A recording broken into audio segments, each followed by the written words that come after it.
ya yang gak nangis tonton film ini. Ya ampun, film ini mengandung bawang banget. Saya yakin teman-teman pasti udah bisa lihat gitu ya gimana kelekatan emosi Bapak Dodo dan Ika itu sangat erat banget ya, bondingnya kuat banget, Masya Allah banget ya.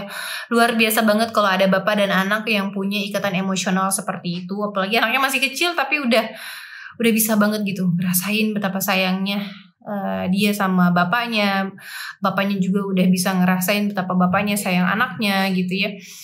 Tapi sebelum kita bahas parenting dari Bapak Dodo, kita bakalan mundur dulu. Kita akan bahas parenting dari anak yang meninggal dunia, di mana Pak Dodo difitnah menjadi pelaku yang membunuhnya.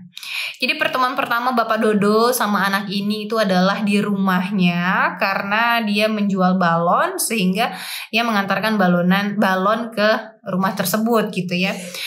Tapi ternyata waktu itu terjadi, Bapak Dodo melihat anjing kesayangan anak itu mati gitu, nggak tahu mungkin ditabrak atau gimana sehingga Bapak Dodo mengantarkan anjing ini masuk ke dalam rumah. Tapi apa yang terjadi, kehadiran Bapak Dodo malah dicaci maki gitu ya, padahal Bapak Dodo tuh sudah membantu gitu ya. Tapi karena memang perlakuan dari orang tua anak tersebut juga tidak baik gitu ya, tidak memberikan kesempatan Bapak Dodo menjelaskan sesuatu, mungkin juga kayaknya memandang sebelah mata, meremehkan bahwa kondisi Bapak Dodo itu istimewa ya, berbeda dengan kita pada umumnya, sehingga energi itu pun turun gitu ke anaknya, sehingga anaknya pun juga jadi takut gitu sama Bapak Dodo.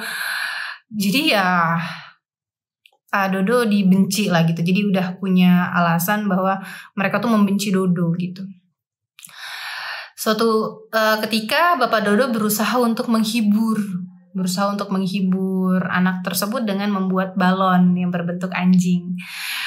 Dikasih ke anak tersebut, tapi ternyata anaknya malah ketakutan, lari, dan akhirnya dia meninggal dunia. Nah, di sini tuh jadi pelajaran penting banget.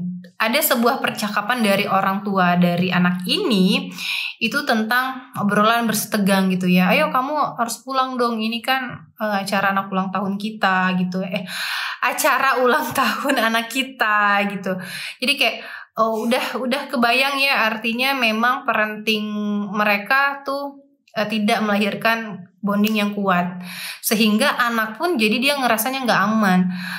Kebutuhan emosionalnya tidak terpenuhi sehingga dia ke lingkungan, ke sosial juga jadinya belum stabil gitu, sehingga ada ketakutan ketemu sama orang baru gitu ya, bikin dia panik gitu ya.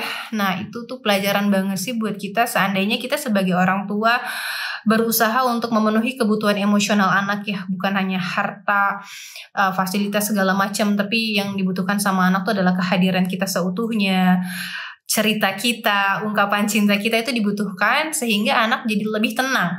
Saat anak keluar ke lingkungannya pun anak akan jadi lebih stabil gitu emosinya. Itu pelajaran banget buat kita semua. Selanjutnya kita ke Bapak Dodo. Kenapa? Kira-kira apa yang dilakukan Bapak Dodo sehingga bisa menghasilkan bonding yang kuat sama anaknya? Kalau secara logika mungkin Bapak Dodo tidak belajar parenting, tidak mempersiapkan dengan gimana-gimana gitu ya parentingnya, tidak yang penuh dengan strategi atau gimana gitu kan, enggak ya. Tapi ternyata Bapak Dodo berhasil mengikat kelekatan emosi, bonding gitu ya ke anaknya. Apa sebenarnya yang dilakukan sama Bapak Dodo? Yang pertama adalah Bapak Dodo sering banget mengungkapkan cinta ke Ika, sehingga Ika pun jadi lebih mudah mengungkapkan cinta ke ayahnya gitu ya. Jangan salah sangka, kita kalau makin sering mengungkapkan cinta maka itu akan menjadi sesuatu hal yang basi dan garing. Tentu enggak. Justru cinta makin sering diungkapkan itu justru akan lebih hangat, makin hangat. Percaya deh, nggak ada kata yang basi. Sering bilang cinta tuh nggak ada, apalagi di hubungan pernikahan, di keluarga. Percaya deh, cobain deh minimal 1 kali ngungkapin cinta ke setiap anggota keluarga dan lihat apa yang akan terjadi. Dan yang kedua, Bapak Dodo sering bercerita kepada Ika sebelum Ika tidur. Bapak Dodo menceritakan tentang ibunya. Jadi bahkan Ika pun yang belum pernah ketemu sama ibunya pun jadi dapat bondingnya. Karena lewat sebuah cerita. Dan Ika ini diwariskan berupa bonding dari Bapak Dodo. Jadi Bapak Dodo gak meninggalkan harta, gak meninggalkan apapun, tapi Bapak Dodo mewariskan bonding sehingga Ika bisa jadi tumbuh wanita yang luar biasa. Bahkan tetap terus berjuang meskipun 17 tahun lamanya untuk membersihkan nama baik Bapak Dodo. Kemudian ketiga yang dilakukan sama Bapak Dodo adalah melakukan hal-hal yang gak penting sama orang tersayang. Karena itu menjadi penting. Coba deh, ayah dan bunda inget, kita tuh sama orang yang kita cinta itu pernah gak sih melakukan hal yang gak penting? Karena justru saat kita mau melakukan hal yang gak penting ke orang penting, maka itu adalah sesuatu hal yang penting. Seperti bercanda, seperti ngomongin hal-hal sederhana yang sama sekali gak penting. Coba deh kalau di rumah, obrolan kita cuma sebatas, ada PR nggak di sekolah? Gimana di sekolah? Oh ya, oke. Nah, makanan udah siap.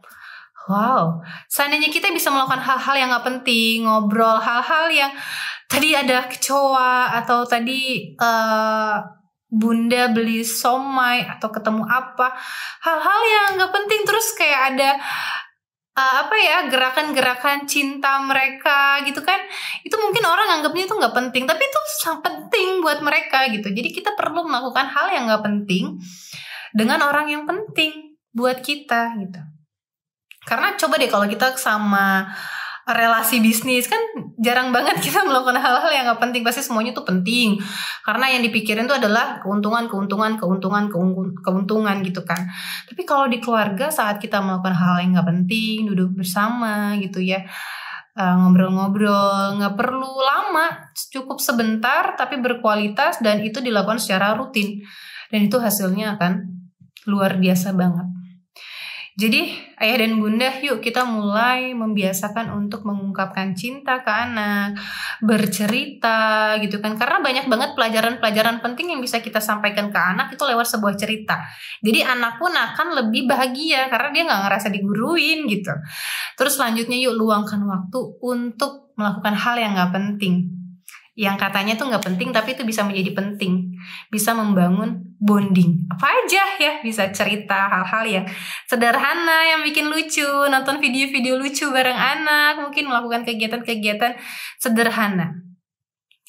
Oke, ayah dan bunda ya, mudah-mudahan kita bisa menjadi orang tua yang amanah tentunya, dan semoga Allah terus beri kita petunjuk agar kita tidak salah langkah. Nah, kapan-kapan kalau misalnya ada waktu, ayah dan bunda bisa meluangkan waktu untuk mengabadikan cerita dan cintanya ke Ananda yang nantinya bisa diwariskan. Mudah-mudahan itu bisa jadi legacy saat kita udah gak ada. Nanti saya temenin prosesnya. Oke, siap? Mau? Siap. Ditunggu ya ayah dan bunda ya, cerita dan cinta sama anaknya.